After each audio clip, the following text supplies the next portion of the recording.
नमस्कार मंडळी, मी रणजित चौगुले, सरकारी सरदार्स हायस्कूल बेळगाव। मंडळी, दिवाळीच्या पार्श्वभूमीवर सगळ्यांना पहिल्यांदा दिवाळीच्या हार्दिक शुभेच्छा देतो आणि सर्वांना विनंती करतो की आमचं जे यूट्यूब चॅनल आहे ते सर्वप्रथम तुम्ही सबस्क्राईब करा, व्हिडिओ आवडला तर लाईक करा आणि शेअरसुद्धा करा। मंडळी, आज तुम्हाला काही प्रश्न विचारायची माझी इच्छा निर्माण झाली आहे। कासव झाडावर चढू शकते का? मासा पाण्याशिवाय राहू शकतो का? उंदीर चोरी करू शकतात का? प्राणी संमोहन करू शकतात का? अस्वले भाकरी करतात का? वानरे लाडू करून ठेवतात काय? असे अतिशय बालबोध वाटणारे प्रश्न जर मी तुम्हाला विचारले तर तुम्ही नक्कीच चक्रावून जाल। आजच्या व्याख्यानाचा नेमका विषय काय आहे असा प्रश्न तुम्हाला पडेल, परंतु तुम्हाला विचारलेल्या सगळ्या प्रश्नांची उत्तरे जर होय असतील असे जर मी सांगितले तर तुमचा पुन्हा गोंधळ वाढू शकतो। रणजित सरांनी आज अरबी सुरस व चमत्कारिक कथा हा विषय निवडला आहे की काय असा प्रश्न तुम्हाला पडू शकेल, परंतु निश्चितच माझा हा विषय नाही आहे। मंडळी, माझा विषय आहे मारुती चित्तमपल्ली यांचे अनुभव विश्व। मारुती चित्तमपल्ली म्हणजे मराठी साहित्यातील एक अवलिया माणूस।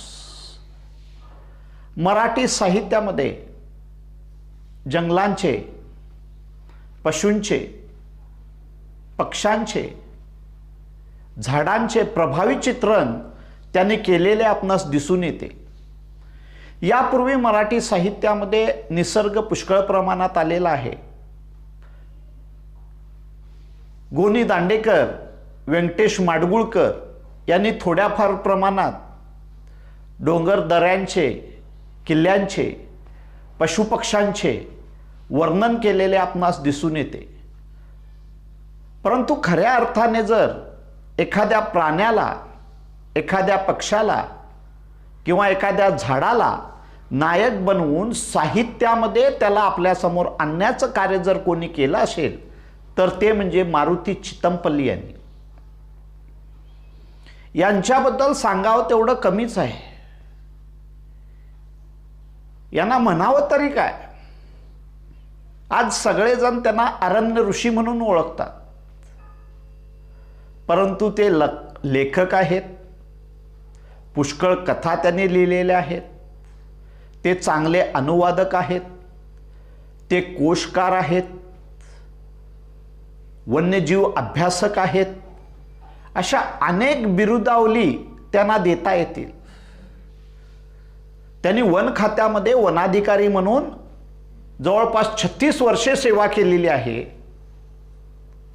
या काळामध्ये त्यांनी जो प्रवास केला संशोधक वृत्तीने,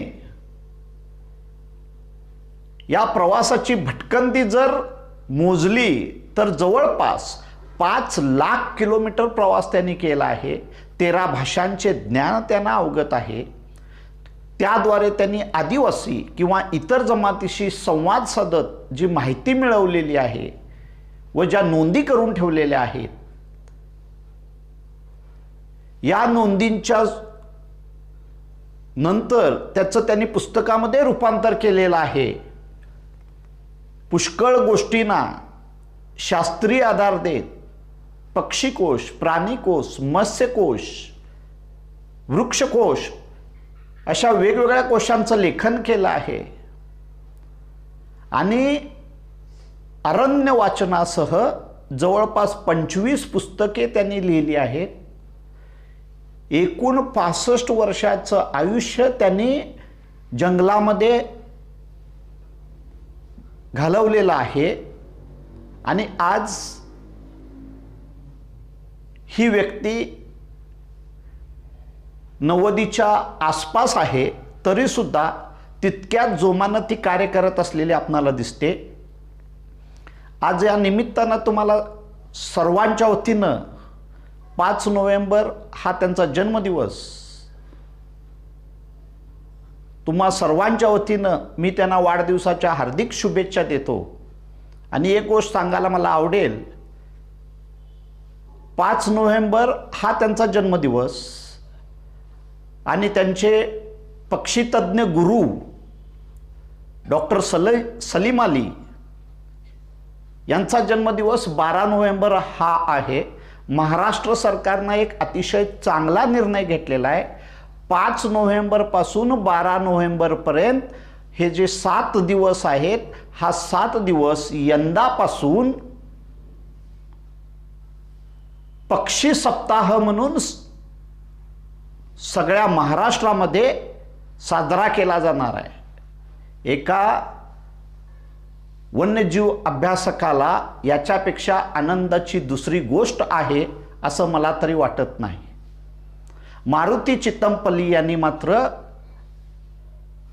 आपल्या वेगवेगळ्या अनुभवातून हा सगळा साठा जो गोळा करून ठेवला होता, हा तुमच्या आमच्या समोर आणलेला आहे. जवळपास 25 पुस्तकं त्यांनी मगाशी सांगितल्याप्रमाणे लिहिलेली आहेत.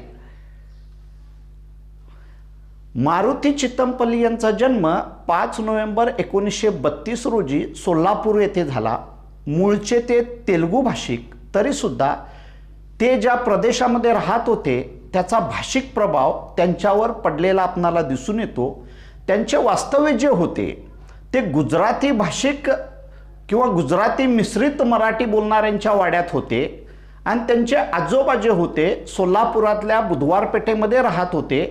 तेथे तेलुगू बोलणाऱ्यांची वस्ती अधिक होती, मुस्लिम बहुल वस्तीही अधिक होती. त्यामुळे घरातील सगळीच मंडळी, आई वडील, मुले ही मराठी, गुजराती, तेलुगू आणि उर्दू मिश्रित हिंदी बोलू लागली. याचा भविष्यात त्यांना फायदा झालेला आपणाला दिसून येतोय. चितमपल्लीच्या वडिलांनी त्यांना वाचण्याची आवड लावली, तर आईला अरण्य वाटा माहीत होत्या. त्यामुळे पुढे ते अरण्याकडे वळले. याला कारणसुद्धा हे आहे. ते अरण्याकडे का वळले याचे प्रेरक म्हणजे सर्वप्रथम त्यांची आई अनेक गोष्टींची, रानावाटांची, अरण्यातील गोष्टींची माहिती सर्वप्रथम आईने करून दिली. याच्याशिवाय त्यांची माळकरी नात्या, जी माळावर एकटीच राहत होती, ही सुद्धा त्यांची प्रेरक आहे. त्यांचा लिंबा मामा जो आयुष्यभर शेळ्या पाळत होता, याच्या व्यतिरिक्त त्याचं दुसरं जग नव्हतं. हा तर इतका हुशार माणूस होता की एखाद्या पिसावरून हा कोणत्या प्रकारचा पक्षी आहे याचं ज्ञान त्यानं लहानपणीच मारुती चितमपल्ली यांना दिलं.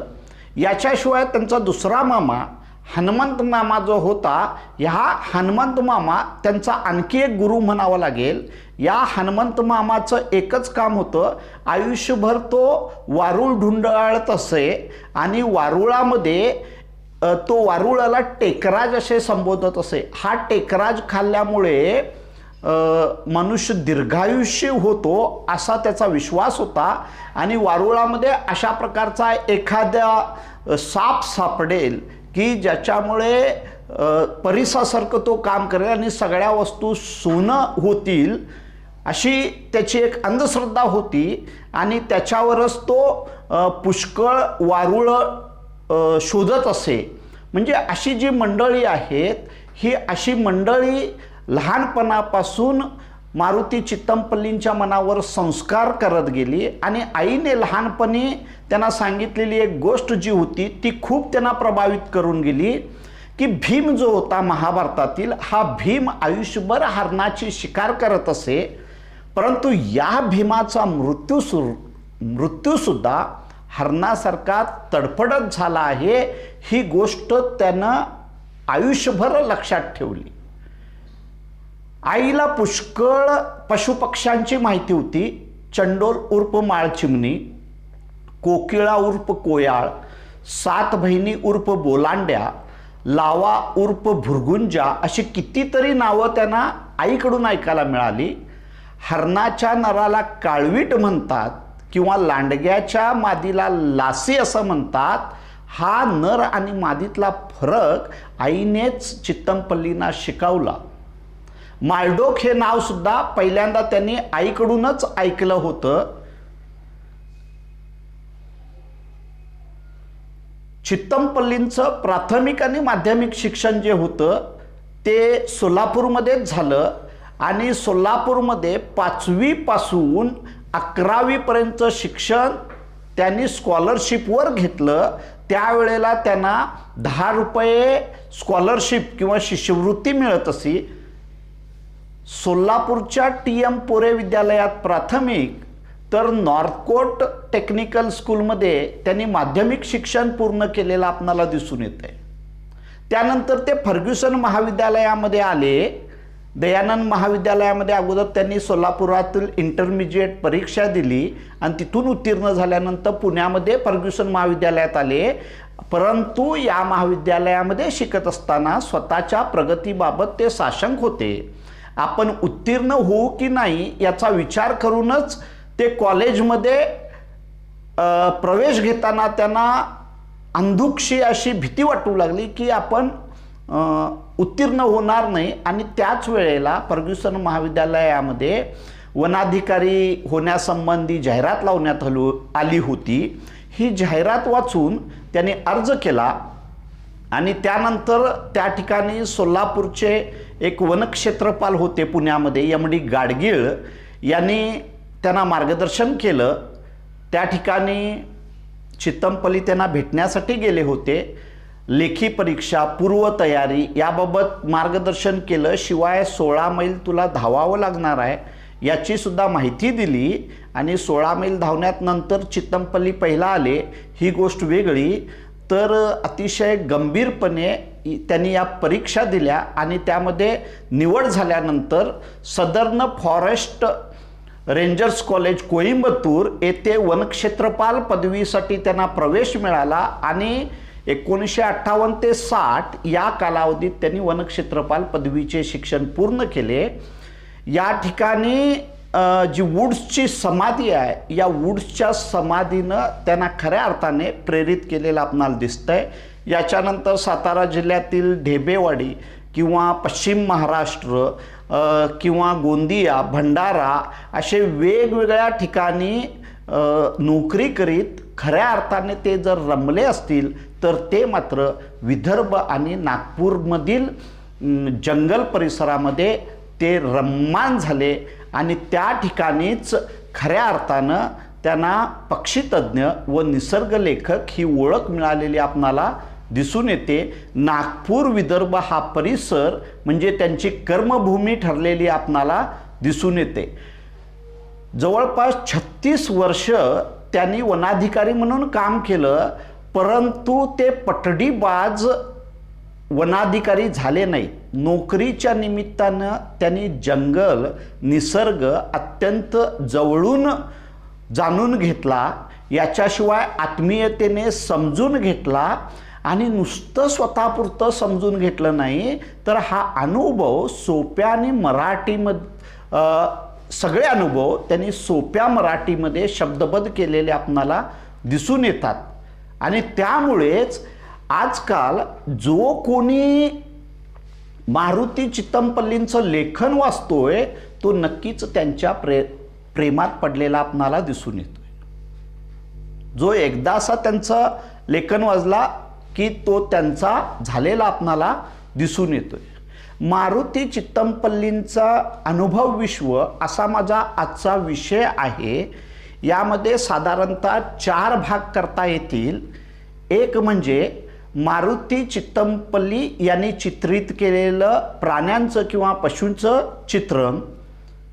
त्याच्यानंतर मारुती चित्तमपल्ली यांनी अनुभवलेलं किंवा त्यासंबंधी मांडलेले निरीक्षण पक्ष्यांसंबंधीचं, हा दुसरा भाग झाला.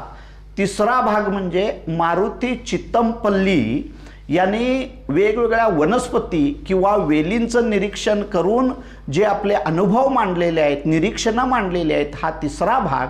आणि चौथा भाग म्हणजे मारुती चित्तमपल्लींना त्यांच्या जीवनात जी वेगवेगळी माणसे भेटली, ही माणसे म्हणजे मारुती चित्तमपल्लींच्या अनुभव विश्वात या 4 गोष्टी फार महत्त्वाच्या आहेत. एक पशु, दुसरे पक्षी, तिसरे वनस्पती आणि चौथी म्हणजे त्यांची माधवराव पाटील सारखी मित्रमंडळी आणि त्यांचे जे आदिवासी मित्र यांना जर वगळलं तर त्यांच्या अनुभव विश्वात फारसं काही मिळेल असं मला तरी वाटत नाही. पशु आणि पक्ष्यांना संमोहन येतंय हे जर मी तुम्हाला सांगितलं तर कदाचित चुकीचं वाटेल, परंतु मारुती चित्तमपल्लींनी असं म्हटलेलं आहे की मनुष्य जो आहे तो योग साधनेनं काय करून घेतोय, संमोहन विद्या किंवा ज्याला आपण हिप्नॉटिझम म्हणतो हे साध्य करून घेतोय. परंतु हे संमोहन किंवा हिप्नॉटिझम जे आहे ते प्राण्यांना स्वाभाविकता जन्मताच प्राप्त होतंय आणि मानवाने ही जर कला कुणाकडून शिकली असेल तर ती प्राण्यांकडून शिकली असावी असं त्यांना वाटतंय. आणि वेगवेगळी उदाहरणं त्यांनी दिलेली आहेत. आता मोर भारताचा राष्ट्रीय पक्षी हा आपणाला माहीत आहे. मोराला नेहमी इतर प्राण्यांपासून भीती वाटते, विशेषतः बिबळ्या जो आहे हा झाडावर चढेल आणि आपणाला खाईल ही भीती या मोराला वाटत असते. किंवा एखादा प्राणी आपल्यावर हल्ला करेल असं वाटलं तर हा आपल्या पंखावर स्वार होऊन उंच झाडावर उडतो आणि त्या ठिकाणी जाऊन बसतो. परंतु या बिबट्या किंवा बिबळ्याची नजरानजर होताच हा मोर कटपुतळीप्रमाणे जागच्या जागी थांबून राहतो. समोर आपला शत्रू आहे, या शत्रूपासून या बिबट्यापासून आपली सुटका करून घ्यायला पाहिजे याचे त्याला भानच राहत नाही आणि बिबट्याच्या संमोहनाला तो बळी पडतो आणि बिबट्या त्याला खाऊन टाकतो. हाच मोर बिबट्या खाऊ नये म्हणून झाडावर बसलेला असताना काय केलेला असतोय की ज्या ठिकाणी वाळलेली फांदी असते, ज्या ठिकाणी बिबट्याला चढता येऊ नये अशा ठिकाणी बसलेला असतो. परंतु समोरासमोर आली की काय होतोय की बिबट्याच्या संमोहन अस्त्राला तो बळी पडतोय. वेगवेगळ्या प्राण्यांच्या मध्ये असे संमोहन विद्या असलेली आपणाला दिसून येते आणि ह्याला मात्र त्यांनी एक छान शब्द वापरलेला आहे, नजरबंदी. हे प्राणी एकमेकाला नजरबंदी करतात, त्याला त्यांनी सायकोलॉजिकल किलिंग असं म्हटलेलं आपणाला दिसून येते. दुसरं एक उदाहरण त्यांनी दिलेलं आहे की ससा, एखादा पारधी किंवा एखादा कुत्रा जर पाठ लागला ससा पकडण्यासाठी तर स्वतःचा जीव वाचवण्यासाठी हा ससा जोरदारपणे पळून स्वतःचे प्राण वाचवतो. परंतु एखादा मुंगूस आणि ससा यांची दृष्टादृष्ट झाली की भयाने किंचाळत अडखळत तो पळत असतो, जणू मृत्यूच आपला पाठलाग करत आहे असं त्याला वाटायला लागतंय आणि त्याला धावता येत नाही, त्याला पळता येत नाही. आणि हा ससा अलगदपणे त्या मुंगसाच्या तावडीत सापडतोय, त्या सशाला प्रतिकारच करता येत नाही. उंदीर, सतत कुडबुडत राहणारा हा उंदीर मुंगूस समोर आला की त्याच्या बाबतीत सुद्धा हीच क्रिया होते. किंवा आणखी एक उदाहरण त्यांनी दिलेलं आहे, 7 बहिणींचा थवा. घुबडाला पाहिलं की ह्या 7 बहिणींचा थवा जो असतो तो जंगलामध्ये सकाळच्या वेळेला प्रचंड प्रमाणात ते कोलाहल माजवतात, जणू आपला जीव धोक्यात आहे समजून साऱ्या जंगलाला जाग करण्याचा प्रयत्न करतात. परंतु एक हुमा घुबड चित्तमपल्लींनी आपल्या घरामध्ये आणून ठेवलं होतं, पिंजऱ्यामध्ये बंद करून ठेवलं होतं, त्यावेळेला हा 7 बहिणींचा थवा त्यांच्या समोर आला की घुबड, हे हुमा घुबड जे होतं काय करत असे माहीत नसे, पिंजऱ्यामध्ये त्या 7 बहिणींचा थवा गुपचूप त्याच्या समोर गप्प बसून राहत असे. म्हणजे पक्ष्यांना संमोहित करून विजय मिळविण्याचा प्रकार या हुमा घुबडाला माहीत होता. आता वानर आणि माकड यामध्ये फरक आहे असं चितमपल्ली सांगतात.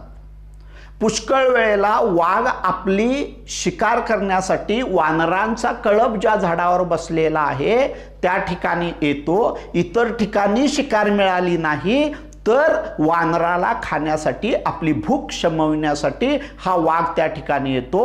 वाघ समोरासमोर त्या वानराशी नजर मिळवितो आणि नजर मिळविल्यानंतर तो काही करत नाही, थप तिशी असा जमिनीवर पंजा मारतो. ते वानर घाबरतंय, वरून खाली पडतंय, अलगदपणे वाघाची शिकार होते. संमोहन विद्येचा हा प्रकार. वानर आणि बिबट्यामध्ये सुद्धा असंच आहे. पुष्कळ वेळेला बिबट्या त्यांना खायला येतो. हे सगळे कळपाने वर बसलेले असतात, परंतु बिबट्याला वाटतंय की मी जर झाडावर चढलो तर ही वानरं दुसऱ्या झाडावर चढून जातील आणि पळून जातील, म्हणून हा बिबट्या त्या झाडाखाली काय करतोय, झोपून राहतोय. इतर वानरं आपल्या नेत्याला म्हणजे वानराला सांगतात की जो त्यांचा लीडर आहे त्याला कपिंद्र हा शब्द वापरलेला आहे की जा, बघ जा. आणि चित्तमपल्लींच्या मते वानर हा अतिशय कुतूहल, जिज्ञासा असलेला प्राणी आहे. हा वानर जो आहे, कपिंद्र जो आहे, तो कपिंद्र काय येतोय त्या ठिकाणी बघण्यासाठी, जाणून घेण्यासाठी येतोय. बिबळ्या खरोखर झोपलाय की नाही हे पाहण्यासाठी येतोय आणि अलगदपणे कुणाच्या तावडीत सापडतोय, त्या बिबट्याच्या तावडीत सापडतोय. ही संमोहनाच्या बाबतीत चित्तमपल्लींनी दिलेली उदाहरणे आहेत. याच्याशिवाय चित्तमपल्लींनी आपल्या निरीक्षणाद्वारे अतिशय छान असे आपले जे पारंपरिक समज आहेत त्याला छेद देण्याचा प्रयत्न केलेला आहे. प्राध्यापक नरहर कुरुंदकर यांना भेटण्यासाठी ते गेले होते. त्यावेळेला त्यांनी नरहर कुरुंदकरांनी सांगितलं की चित्तमपल्ली, चकोर, चातक किंवा राजहंस यांच्या संबंधचे जे पारंपरिक समज आहेत त्याकडे तू लक्ष देऊ नको, ते तुला काही समजणार नाही.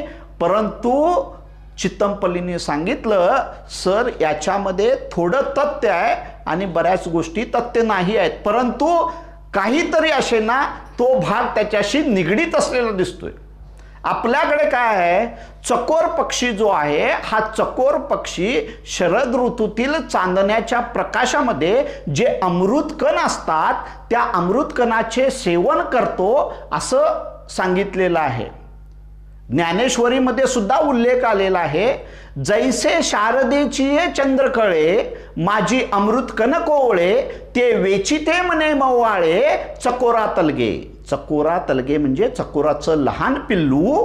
काय, ह्या पिल्लूला हे चकोर शिकवत असतंय की ते शरद ऋतूतील चांदण्यांचं काय करतो, सेवन कर. परंतु प्रत्यक्षात ते चांदण्यांचं सेवन करत नाहीत, हे आपल्या निरीक्षणाद्वारे चित्तमपल्लींनी नोंदवलेलं आहे. तर ते काय करतात, यांनी ज्या वेळेला शरद ऋतूमध्ये चकोर पक्षाची पाहणी केली त्यावेळेला त्यांना असं दिसून आलं की ही चकोराची छोटी छोटी पिल्लं जी आहेत, या पिल्लांना कोणीतरी घार किंवा गिधाड किंवा घुबड येऊन उचलून घेऊन जाईल याची चकोराला भीती असते.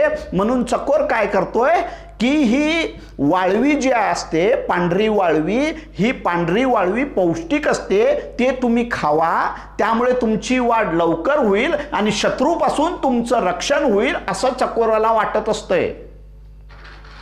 आणि ही वाळवी खाण्यासाठी ही पिल्लं रात्रीच्या वेळेला ज्या वेळेला बाहेर येतात त्यावेळेला त्या वाळवीवर ते शरधाचं चांदणं पडतंय, त्यामुळे ती चकाकत असतात.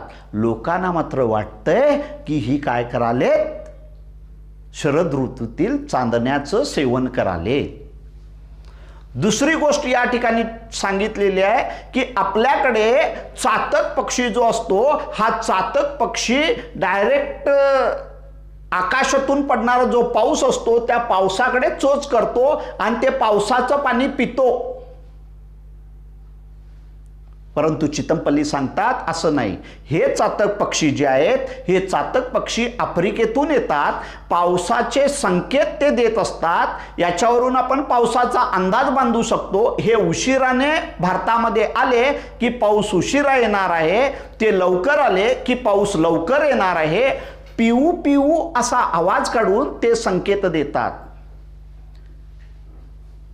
पावसाचं पाणी पितात फक्त ते, अशी आपली समज आहे.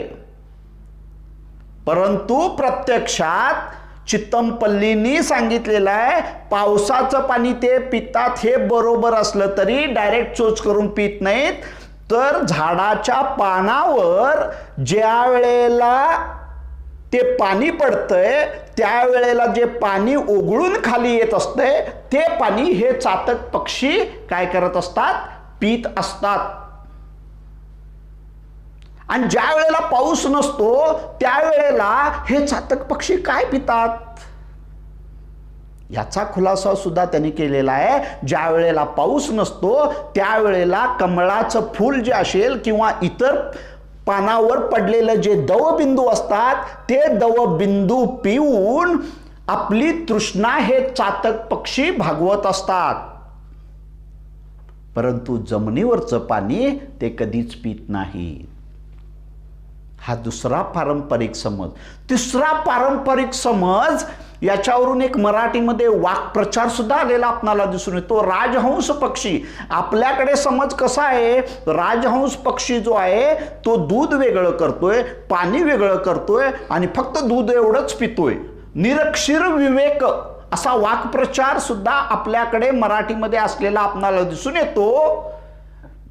परंतु प्राचीन संस्कृतमधील एक संदर्भ या ठिकाणी चितमपल्ली देतात की हा राजहंस पक्षी जो आहे हे आर्क्टिक प्रदेशामधून या ठिकाणी आलेले आपणाला दिसून येतात.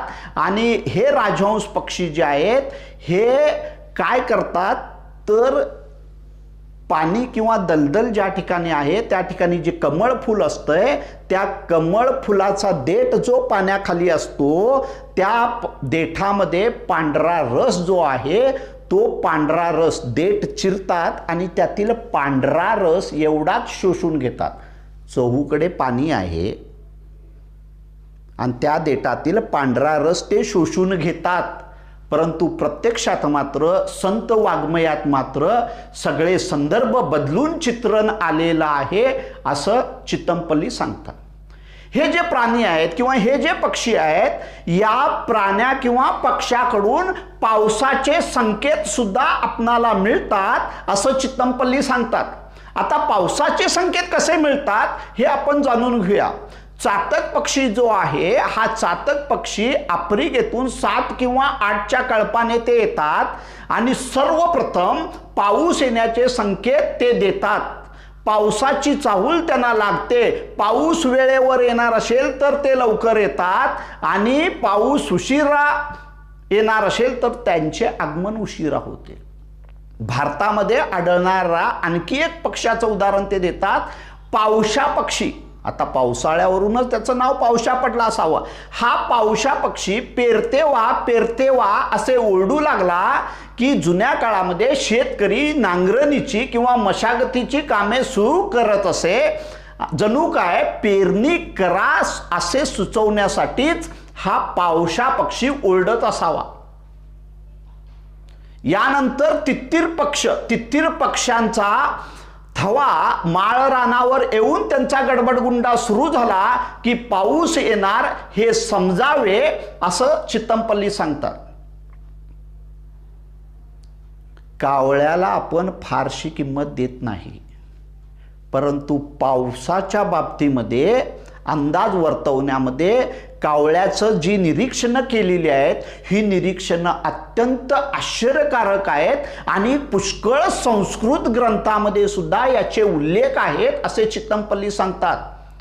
झाड व कावळ्याच्या संबंधावरून हवामानातील बदल, पावसाचे संकेत, दुष्काळाची नांदी हे जे नैसर्गिक चक्र आहे याच्या बाबतीत अंदाज बांधता येतो हे त्यांनी सांगितलेलं आहे. मे महिन्यामध्ये बाबूळ, सावर अशा काटेरी झाडांवर जर कावळ्याने घरटे केले तर पाऊस कमी पडतो. आंबा, करंजा या झाडावर जर त्याने घरटे केले तर पाऊस चांगला होतो. आता तुम्हा आम्हाला सगळ्यांना माहित आहे कावळ्याचं घर जे आहे ते काटेरी असतंय, झाडावर असतंय. इतकं तुमचं आमचं सामान्य निरीक्षण. परंतु चितमपल्लींचं निरीक्षण बघा किंवा जुन्या संस्कृत ग्रंथामध्ये जी निरीक्षणं नोंदवलेली आहेत त्याचा संदर्भ ते देतात आणि सांगतात. चितमपल्ली केवळ अंधश्रद्धेवर विश्वास ठेवत नाहीत, केवळ जुन्या पोथ्यांमध्ये पोथडींमध्ये जे संदर्भ आलेत त्याच्यावर विश्वास ठेवत नाहीत. विज्ञानाचे विद्यार्थी असल्यामुळे ते याची सत्यता पडताळून पाहण्याचा नेहमी प्रयत्न करत असतात आणि त्यातूनच स्वतःचं वेगळं असं निरीक्षण ते नोंदवत असतात. पूर्व दिशेला कावळ्याने जर घरटे बांधले पाऊस चांगला पडणार. तुम्हा आम्हाला या गोष्टी माहीतच नाहीत. झाडावर घरटं बांधतात एवढंच माहीत, परंतु यांनी बघा पूर्व दिशेला घरटे बांधले पाऊस चांगला पडणार, पश्चिमेला घरटे बांधले सरासरी एवढा पाऊस पडणार, दक्षिण आणि उत्तरेला घर जर बांधले तर पाऊस अत्यंत कमी पडणार. झाडाच्या उंच टोकावर जर घरटे बांधले तर 100% अवर्षणाची किंवा दुष्काळाची नांदी असणार आहे. आजकाल संगणक युगात याला अंधश्रद्धा म्हणून हिनवले जाऊ शकते, परंतु हवामान तज्ज्ञांनी याकडे दुर्लक्ष करू नये, अंधश्रद्धा म्हणून पाहू नये असे ते सांगतात. वास्तविक पाहता उंच शिखरावर कावळा घरटे बांधत नाही ही अतिशय दुर्मिळ घटना असते असे सुद्धा ते म्हणतात. इतकेच नव्हे, कावळीन किती अंडी घालते यावरून जुन्या काळामध्ये पावसाचा अंदाज बांधला जात असे. 4 अंडी घातली पाऊस चांगला पडणार, 2 अंडी घातली पाऊस कमी पडणार, 1 अंडी घातली पाऊस अतिशय कमी पडणार. आणि जमिनीवर जर कावळीने अंडी घातले तर दुष्काळ हा ठरलेला आहे. समुद्री पक्ष्याचं सुद्धा त्यांनी उदाहरण दिलेलं आहे. समुद्रामध्ये या समुद्री पक्ष्यांच्या किंवा समुद्री जीवांच्या हालचालीवरून पावसाळ्यापूर्वीचे सृष्टीतील असंख्य बदल टिपता येतात.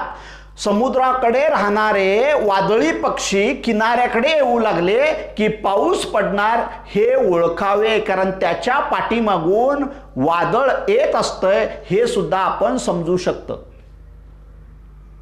इतकेच नव्हे, समुद्रामध्ये जे मासे आहेत ह्या माशांवरून सुद्धा पावसाबाबतचे संकेत बांधता येतात. पाऊस पडण्या अगोदर समुद्रामधून प्रचंड आवाज येऊ लागतात आणि मासे उंच उड्या मारू लागतात, त्यावेळेला ओळखायचं पाऊस येणार आहे. हे मासे जे आहेत हे प्रवाहाच्या विरुद्ध जाऊन पोहतात, त्या ठिकाणी अंडी घालतात आणि पुन्हा ज्या वेळेला ते समुद्राकडे परतू लागतात त्यावेळेला ओळखायचं पाऊस हळूहळू कमी होणार आहे आणि उत्तरा नक्षत्रामध्ये याचे संकेत मिळतात. खेकड्यांवरून सुद्धा पावसाचे अंदाज बांधता येतात असं सांगितलं तर तुमचा विश्वास बसणार नाही, परंतु तांबूस खेकडे समुद्राच्या दिशेने जायला दिसले की ओळखायचं की हे पावसाचे संकेत आहेत. पुष्कळ वेळेला आपण व्हॉट्सअपवर सोशल मीडियावर व्हिडिओ पाहतो की भरधाव वाहनाखाली प्रचंड तांबूस खेकडे मरण पावतात. याचा अभ्यास करायला पाहिजे. हे खेकडे एवढ्या प्रचंड प्रमाणात समुद्राकडे का जात आहेत? ही पावसाची नांदी आहे.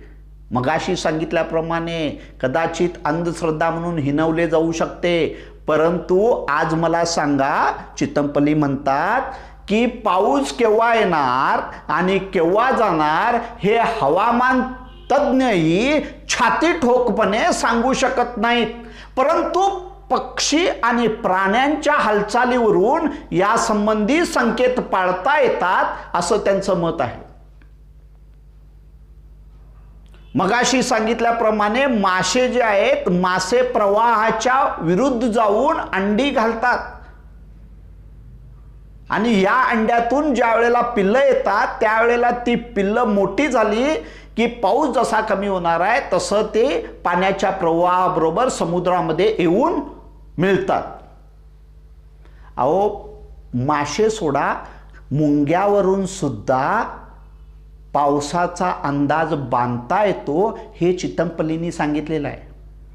हजारोंच्या संख्येनं काळ्या मुंग्या त्यांची पांढरी अंडी तोंडात धरून सुरक्षित ठिकाणी जाऊ लागल्या की पाऊस नक्की पडणार हे समजायचं.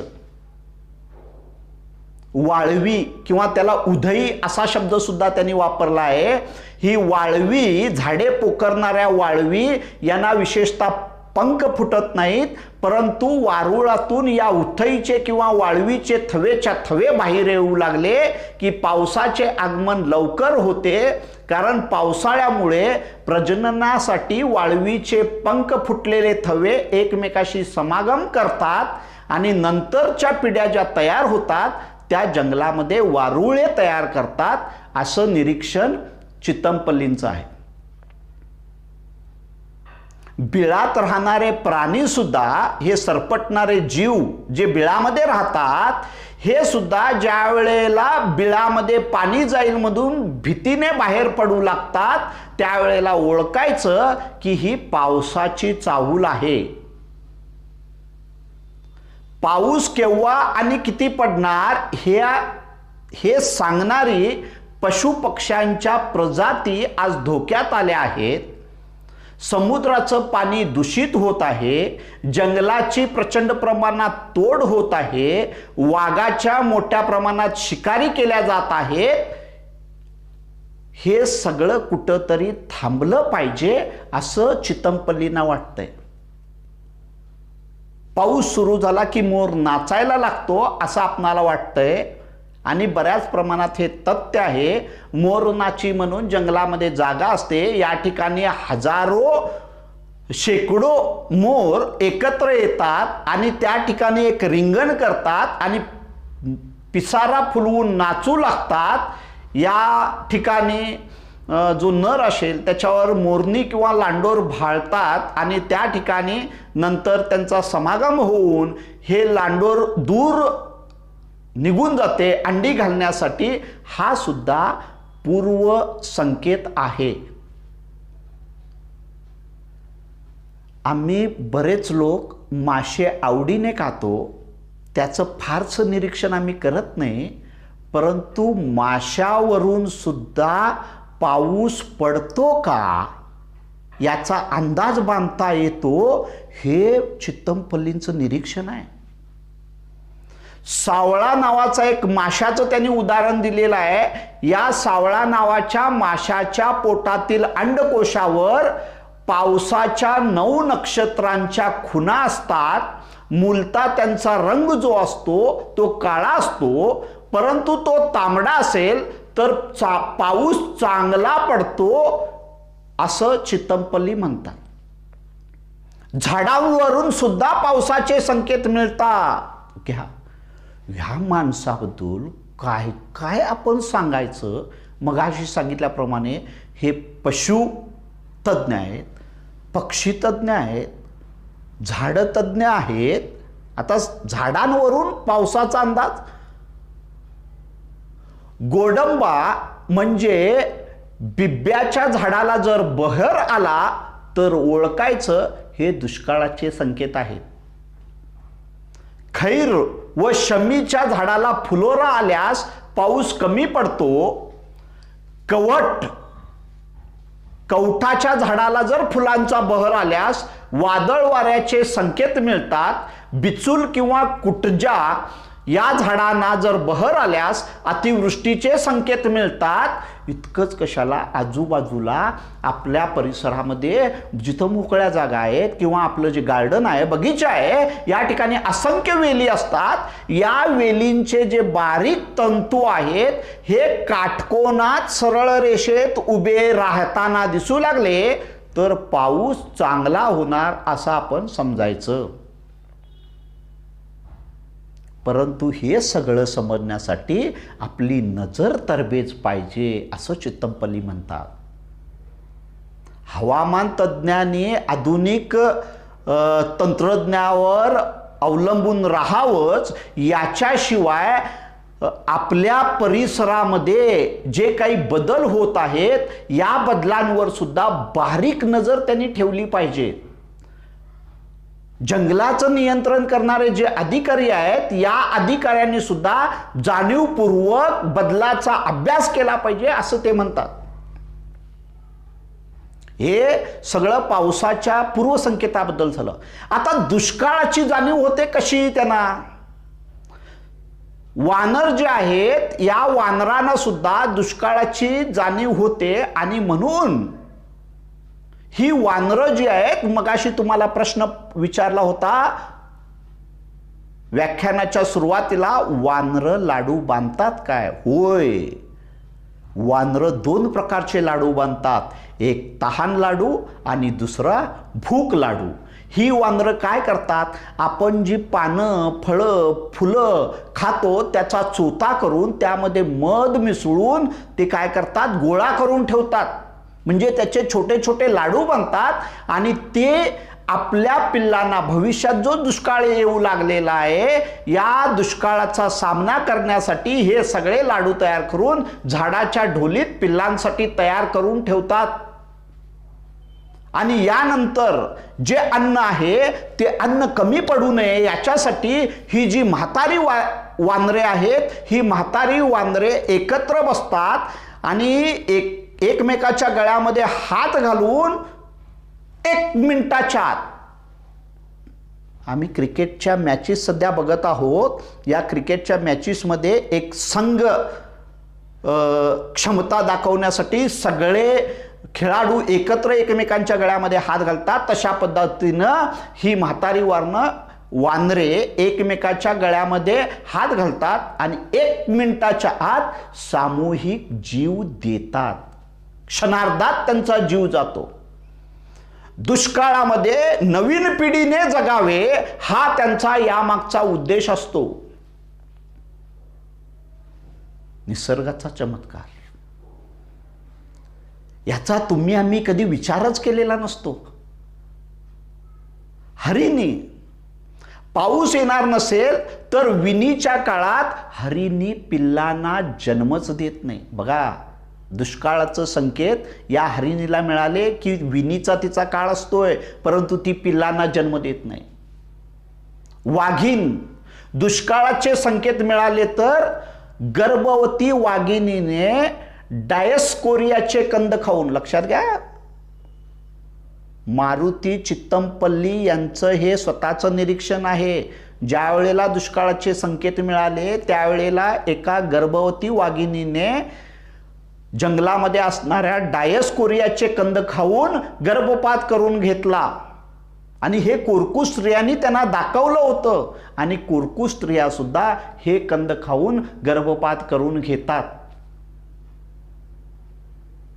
आणि ज्या वेळेला या वाघिणीनं गर्भपात करून घेतला त्यानंतर त्या ठिकाणी प्रचंड प्रमाणात दुष्काळ पडला होता असं चित्तमपल्लींनी निरीक्षणात नोंदवून ठेवलेलं आहे. पाऊस पडला नाही तर गवत उगवणार नाही, गवत उगवलं नाही तर जे तृण पक्षी किंवा तृण प्राणी आहेत ते फारसे खायला मिळणार नाहीत, म्हणजेच आपल्या पिल्लांना भक्ष्य मिळणार नाही, असे आडाखे ते बांधले जातात. हरिण आणि वाघीण यांचा 36चा आकडा असलेला आपणाला दिसून येतो. वाघिणीचं भक्ष्य हरिण. परंतु पावसाच्या किंवा दुष्काळाच्या बाबतीत या दोन्ही प्राण्यांचे आडाखे तंतोतंत जुळणारे असतात, असं चितमपल्लींचं निरीक्षण आहे. मंडळी, या पहिल्या भागामध्ये मारुती चितमपल्लींचं अनुभव विश्व कसं आहे याचा थोडक्यात आढावा घेण्याचा प्रयत्न केलेला आहे. या ठिकाणी थांबतो. धन्यवाद.